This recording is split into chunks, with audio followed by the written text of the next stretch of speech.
اب یقیناً جو آگے تھرڈ ورلڈ وار اگر ہوئی یا امریکہ جو نیو بلاکنگ جا رہی ہے دنیا میں، گلوبل بلاکنگ بننے جا رہی ہے، اس میں ایک طرف امریکہ ہے اور دوسری طرف چائنا ہے، اور چائنا اور رشیا تقریباً اکٹھے ہیں۔ تو اس طرح یہ جو دو بلاکس ہیں ان میں پاکستان پھر ایک مرتبہ جیو اسٹریٹجک امپورٹنس جو ہے وہ حاصل کر چکا ہے۔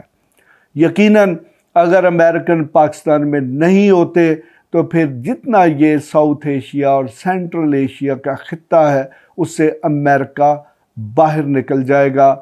کیونکہ اکیلا جو انڈیا ہے اس کی جو جیوگرافیکل لوکیشن ہے وہ اس طرح کی ہے کہ وہ امریکہ کی کوئی مدد نہیں کر سکتا، اگرچہ امریکہ اب انڈیا کے ساتھ مل کر چائنا کی بارڈر پر ڈرلز یعنی کہ فوجی مشقیں کرنے کی کوشش کر رہا ہے۔ یقیناً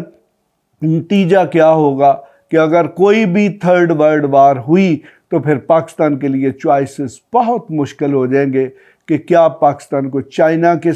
چائنا اور رشیا کے ساتھ جانا ہے یا امریکہ کے ساتھ جانا ہے۔ تو چونکہ ہماری جو ساری قیادت چاہے وہ سیاسی ہے یا وہ پھر ہماری افسر شاہی کی قیادت ہے وہ ویسٹرنائزڈ ہے، امریکہ سے ہی ٹرینڈ ہے، اور وہ امریکن انٹرسٹ جو ہے انہی کو ہی واچ کرتی ہے، تو اس طرح وہ قدرتی طور پر نیچرلی امریکہ کی طرف اس کا رجحان ہے، ٹلٹ ہے۔ لیکن اس کی قیمت کیا ادا کرنی پڑے گی کہ اگر مستقبل میں کوئی بھی کنفلکٹ ہوتی ہے ساؤتھ ایشیا میں یا ایشیا میں تو یقیناً اس کی جو پہلی فیز ہوگی وہ انڈیا اور پاکستان کے درمیان ہوگی، چونکہ انڈیا آج بھی امریکہ کا بیسٹ الائی ہے، جبکہ پاکستان کو انڈیا اپیز کرنے کی کوشش کر رہا ہے، اور کبھی بھی پاکستان جو ہے وہ امریکہ کا وہ مقام الائیز میں حاصل نہیں کر سکے گا جو کہ انڈیا کا ہے۔ تو اس طرح نتیجہ کیا ہوگا کہ پاکستان اگرچہ امریکن بلاک میں جا رہا ہے تو لیکن یہاں پر اگر میں سیاسی طور پر اور انٹرنیشنل ریلیشن کے حوالے سے آپ کو تجزیہ اپنا بتاؤں تو دیکھیں یہ ایسی صورتحال ہے جس کو رشیا اور چائنا کسی صورت میں بھی نظر انداز نہیں کریں گے، خاص طور پر جبکہ چائنا جو ہے وہ سی پیک پروجیکٹ کے تحت بلینز آف ڈالر جو ہے وہ پاکستان میں انویسٹ کر چکا ہے۔ امریکہ 10,000 میل کے فاصلے پر ہے جبکہ چائنا کی بارڈر ہمارے ساتھ کامن ہے۔ تو ہماری جو قیادت ہے، دیکھیں پہلے بھی امریکہ کے ساتھ جو ہم نے الائنس کیا تھا اس میں سیٹو ہوا، سینٹو ہوا، نیشنل سیکیورٹی کے ایگریمنٹ ہوئے، امریکہ سے امداد لی گئی، امریکہ کو بیسز پرووائڈ کیے گئے، امریکہ کی فوج کو ایکسیس دی گئی، تو آج پھر وہی ایک فیز شروع ہو چکی ہے۔ لیکن میری یہ بات آپ ریکارڈ پہ رکھ لیں کہ اگر ہمارے جو پالیسی ساز ہیں انہوں نے ایک ریئلسٹک فیصلہ نہ کیا تو پاکستان کو اس کی بھاری قیمت ادا کرنی پڑے گی۔ ہو سکتا ہے جو آج کے پالیسی ساز ہیں وہ تو امریکہ سے بہت بڑے بڑے انٹرسٹ لے کر اپنی فیملی کے ساتھ امریکہ، برطانیہ، کینیڈا، آسٹریلیا، نیوزی لینڈ یا دوسرے یورپ کے ملکوں میں جا کر آباد ہو چکے ہوں، لیکن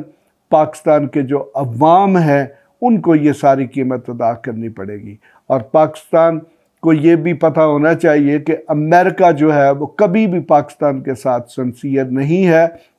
انڈیا اور امریکہ کا اگر بس چلے تو وہ پاکستان کو 3 ٹکڑوں میں تقسیم کر دیں گے۔ یہ میں واضح طور پر بتا دوں کہ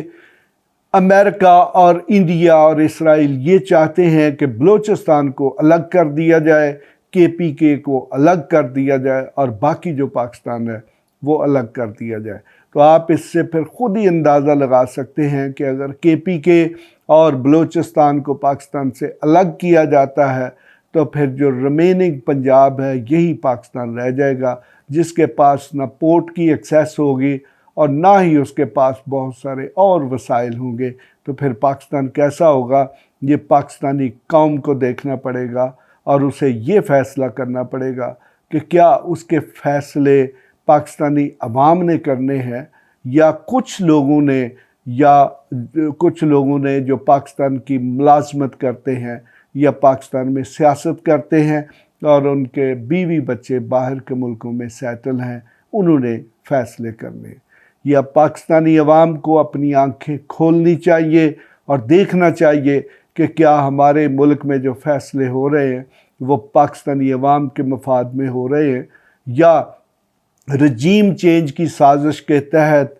جو حکمران مسلط کیے گئے ہیں وہ پاکستانی مفاد جو ہے اس کو بیچنے جا رہے ہیں۔ تو اس طرح یہ ایک انتہائی اہم فیصلہ ہوگا۔ اس میں اب کوئی شک نہیں کہ پاکستان پریکٹیکلی جو ہے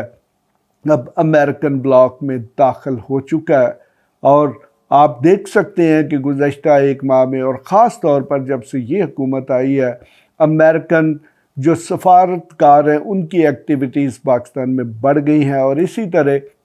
امریکہ کے جو دوسرے سیاسی اور فوجی حکام ہیں وہ بڑی تیزی کے ساتھ پاکستان میں دورے کر رہے ہیں۔ آخر یہ کیا ہو رہا ہے یہ پاکستانی عوام کو بھی پتہ چلنا چاہیے۔ اس کے ساتھ ہی میں آپ سے اجازت چاہوں گا۔ خدا حافظ۔